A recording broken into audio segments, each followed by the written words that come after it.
Hello and welcome to the special project by Ukraine Crisis Media Center, Euro-Atlantic Course and Analytical Center, UCU, dedicated to Russia-Ukraine war. Ukraine on fire. There is a war in Ukraine, war with violation of all the principles of Geneva Convention on the protection of civilian persons in time of war, and war where civilians, women and children are killed.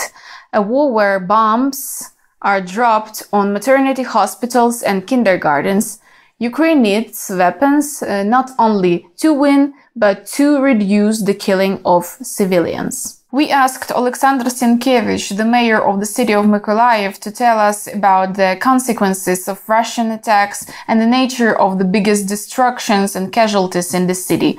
Mykolaiv is one of the hottest directions on the Russian invasion on the south of Ukraine, and the city is almost surrounded by Russian troops. What are the consequences of the enemy's attacks that the city faced during the 14 days of Russian invasion? All these 14 days, the city faces different kind of consequences. First of all, it's safety. People in Mykolaiv don't feel safe because Russians don't attack military infrastructure like they say. Let me say, not only military infrastructure. They attack people's homes, and they often do it at night or early in the morning. When all citizens are sleeping, I guess this is part of the psychological war. Moreover, Russian troops use forbidden weapons against the civilians, such as cluster bombs. The second thing is that people lost their jobs. Schools, universities, factories, non-product shops, they all are closed. What is the nature of the biggest destruction and casualties in the city? As Russian troops are at the distance of 30 kilometers of the city, our suburban areas have the biggest destruction. The day before yesterday, there was a huge rocket attack and more than 60 buildings were destroyed. I am talking about houses and blocks of flats. One of the rockets had fallen near our hospital, city hospital. Also, they tried to come closer to the city from the north direction, from the Kropivnitsky. Actually, we see all the displacement. This is why we are ready to defend ourselves and even to attack them so they can't come closer. Yesterday, they attacked the city with the cluster bombs. You know that they are forbidden. They damaged more than 60 houses in Mykolaiv. Now we are helping all the people that have no place to live. The mood of citizens is fighting. Everyone is ready to defend their hometown.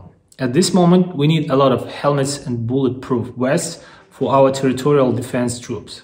We also need products with a long saving period.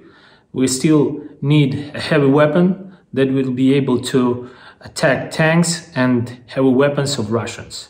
We hope that Europe and the whole world will help us to fight with Russian invasion, because now we are fighting not only for our freedom, but we are the wall that defends whole Europe from the Russian Nazism. Also, today the internet is full of horrible footage of the results of peaceful cities bombings by Russia. Look at the video shared with us by the deputy mayor of the city of Mariupol. The Russians launched an airstrike in the city center, and the shell crater is huge. The same one is left after the bombing of the maternity hospital on 9th of March.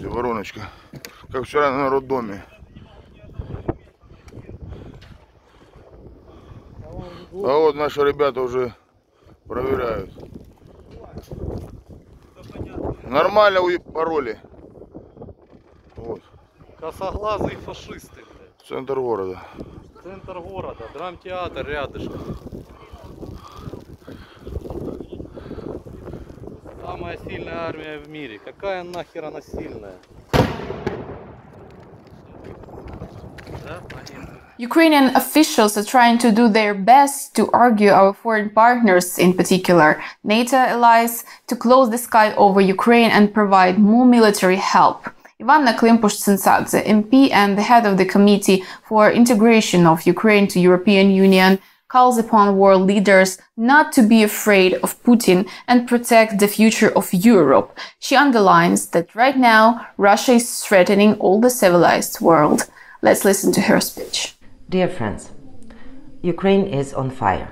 On the 24th of February 2022, Putin has given an order to start barbaric, brutal war, totally unprovoked war against peaceful and democratic nation, against Ukrainian state. Since then, what we are seeing is our civilian targets, our civilians being attacked, our schools, kindergartens, hospitals being destroyed and damaged. We're seeing the cars of civilians who are trying to escape to the safe place are being blown up. We're seeing our people being killed on the doorsteps of their homes when they are refusing to give occupiers the food. We are seeing atrocity across the country, and right now our cities in the north, in the east, in the south of Ukraine are being shelled, bombarded, basically pounded by prohibited by Geneva Convention bombs and weapons. They are attacking from the air, they are attacking on the ground, they are violating all the humanitarian rules of the war combat. And that means that Russian Federation has started the war against the whole Ukrainian nation. They are carrying out genocide against the 40 million nation in the center of Europe as we are speaking today with you. We are seeing that Russian Federation has already occupied several nuclear power stations of Ukraine, took them under control. We're talking about Chernobyl and about Zaporizhzhia power stations. In Chernobyl, over the last 24 hours, the electricity grid was lost and broken. That means that for the next 24 hours, if we are not let there to repair this power station and this electricity grid, the whole Eastern and Northern Europe will be under radioactive threat. But Russia doesn't stop there. Russia is trying to attack yet another third nuclear power stations in Yuzhno-Ukrainsk and has two more targets in Khmelnytsky, in Rivne, which are not more than 150-200 kilometers away from the border with Poland, which means that this war that is being fought on Ukrainian territory today is not the war against exclusively Ukrainian nation. If it fails, if we fail, and if we fall to this Russian attack, this war will further spill over to the other territories and regions, also in Europe, but actually worldwide as well. Therefore, Ukrainians are crying out for the support. We are crying out for the no-fly zone over Ukraine, and we are crying out for the military reinforcement, massive military reinforcement of Ukrainian armed forces and Ukrainian society that stood up to this challenge, that stood up to this threat, being united and courageous and ready to defend its country, but moreover to defend the free world. We are asking, if you cannot do the no-fly zone over the whole territory of the state, we are asking at least the no-fly zone over the nuclear power stations and over humanitarian corridors that so scarcely are being given by the Russians for our people to find refuge in the safer places across the country or fleeing as refugees abroad. We are grateful for all the borders being open for our people to find safe places. But this is not enough in this particular moment. Unfortunately, all of those who are afraid of Putin and who are afraid of the escalation of the conflict are making a drastic miscalculation, a disastrous, critical mistake, because the Third World War has already started on the territory of Ukraine by Russian Federation. And if Ukraine falls, Ukraine fails, it will go further to other parts of the world. Dear friends, stop being afraid of Putin. His army is basically incapable. yes, he is bombarding us and he is destroying our cities, but the 3-4 times bigger armed forces than Ukrainian ones have not been capable of capturing any of the big Ukrainian cities over these 15 days of war that we are fighting on our land against the occupier. These armed forces, they are capable and professional only in raping, in looting, in killing civilians. That means that the world can, by reinforcing Ukraine, help us to protect not only ourselves, but help us to protect all of you as well. Be creative. Behave hybrid way, as Putin is violating all the international rules, even of the war combat. You can, as we need those planes, as we need air defense, if you cannot transfer it directly to Ukraine, present it to some other third nation. We will buy it from the third nation. We will find the way to bring it here, but just allow us to have access to those most needed weapons in order for us to be capable in protecting our motherland and you with the values that you've been speaking about, that you've been saying you respect, that you've been saying that you are ready to defend. I'm sure that Western nations do remember the atrocity of the Second World War, and that you do understand that today we're dealing with the new Hitler on the European continent, and we together have to stop this sick madman, this dictator, from spreading his attack further. You know, Martin Luther King once said that we will not remember the insults of our enemies, but we will remember the silence of our friends. So I'm sure you will not remain silent. I'm sure you'll be pushing all your governments to act today, because every minute of delay, every hour of delay means additional Ukrainian lives being lost, means our civilian death toll growing. I'm sure that is not something that you want to watch from the screens of your TVs.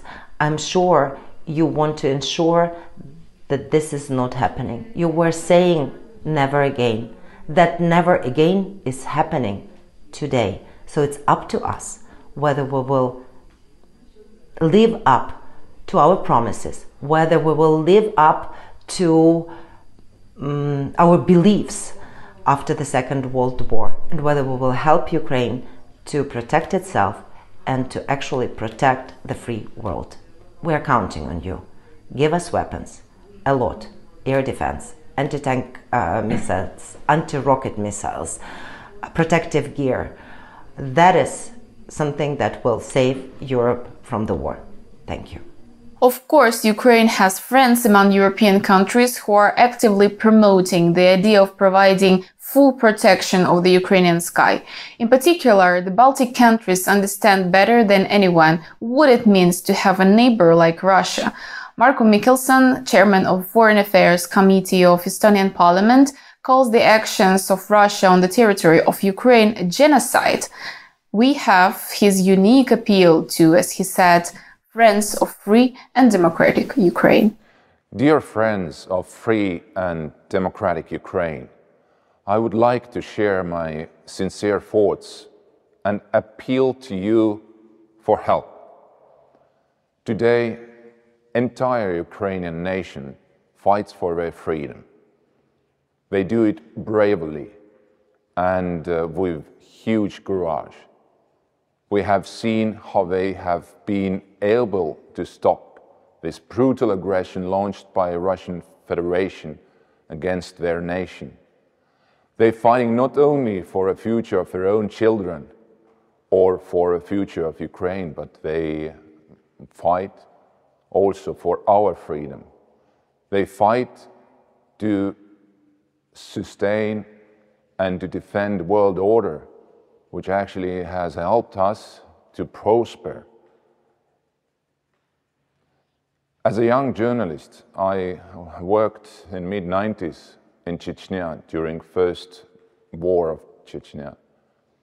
And I witnessed myself what meant carpet bombings, killings of thousands of people there in Chechnya.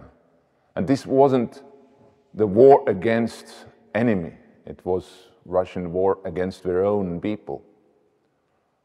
Thousands, if not tens of thousands, innocent civilians perished that time.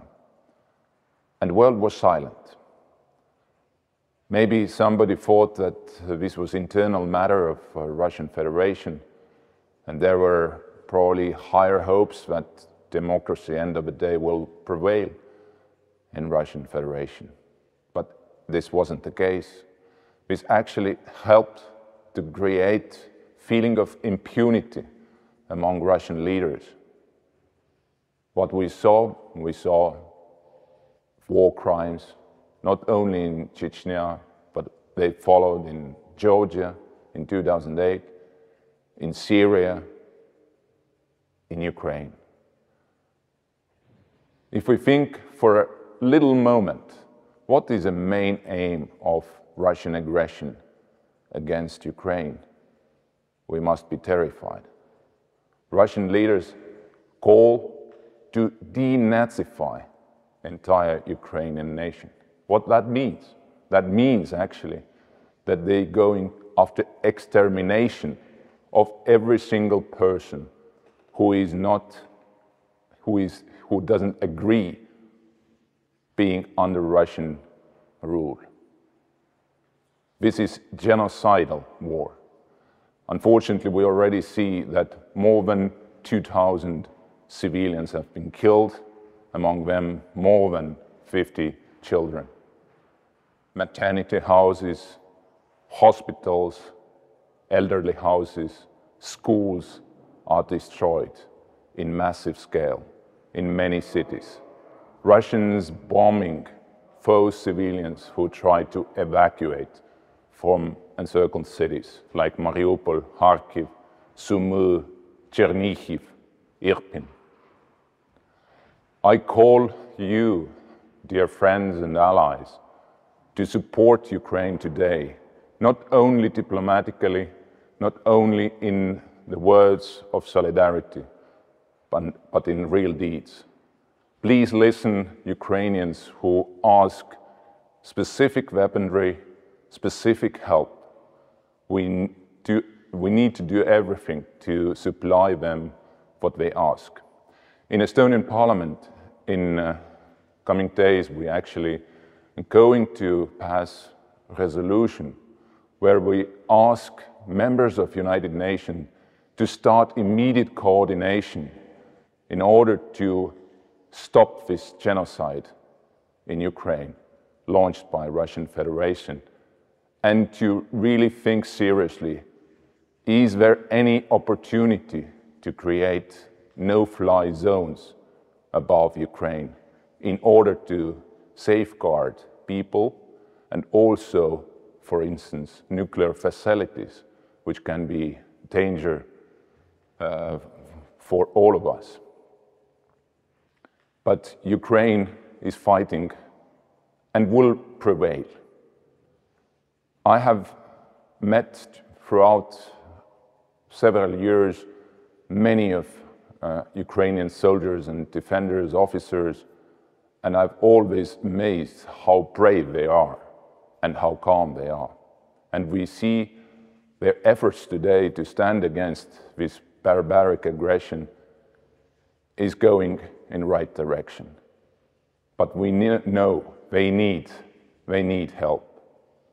And please don't give in to these bluffs, what Russian Federation tells to us today, that they can use nuclear weapons or chemical weapons in order to achieve their goals. The goals to denazify Ukraine or goals to exterminate entire population if needed. There is no single country among United Nations members who has exclusive right to carry out genocide, and we have to stop it. Please stand with Ukraine. Please support Ukraine. Slava Ukraini! Ukrainian people appreciate the support of international partners very much, but ready to fight as well. Vasyl Popatenko, military expert who 2 weeks ago changed the work at City Council to service in the Ukrainian army, also appealed to European countries and the whole world to unite and stop Putin's aggression, because, as he said, it will not stop on Ukraine. Let's watch his inspiring video. Hello, my name is Vasyl Popatenko. Just 2 weeks ago, I was a deputy of the Kyiv City Council, and I was engaged in the development of entrepreneurship and industry in our city. But now I am an officer in the Ukrainian army. Together with other Ukrainians, we are defending our homeland. We are fighting for our land, for our people, for our families, for freedom and for democratic future of our country. Russia attacked us for no reason, violently and without declaring war. They fired out our cities at the night with ballistic cruise missiles and aircrafts. Thousands of tanks, guns, multiple launch rocket systems and armored vehicles were invaded our land, destroying our cities and killing innocent people. Putin's goal is not only to destroy Ukraine, but also to seize as many free countries as he can. He's already threatening the world with nuclear war. This is concentrated evil. It is the duty of all civilized nations to stop it. We have already stopped the enemy. Our soldiers are destroying Russian equipment, shooting down their aircrafts and missiles, seizing tanks, capturing hundreds and killing thousands of Russian soldiers. Our victory is a matter of time and, unfortunately, the number of victims. The sacrifice that Ukrainian people pay are horrible, and they are increasing every day. The Russian military couldn't defeat Ukraine in battle, so they resorted to terrorist tactic. They shell our cities with aircraft bombs, ballistic missiles, rocket systems and artillery every hour, purposefully sheltering homes, our children's hospitals and others. Russians have trampled on international law, and they are committing horrible war crimes at any moment. They shoot evacuation columns and entire families of Ukrainians in the occupied territories. We will definitely win, but we need your support to save as many lives as possible. I appeal to the citizens of all free democracies. Help us fight for our land and your and our freedom. Help us save the lives of our children. We need to close the skies over Ukraine. We need aircrafts and air defense systems. Appeal to your governments and parliaments to help Ukraine. We will defeat evil together. Glory to Ukraine. More weapons to support Ukraine. Fewer innocent victims. This is the message that unites all of our speakers today. Ukraine will fight, Ukraine will resist, and Ukrainian people will never forget those partners who did their contribution to our common victory. In the description to this video, you can find the information how personally you can help Ukraine against Russian aggression. If you find our job useful, please like and share this video. Everything is gonna be Ukraine.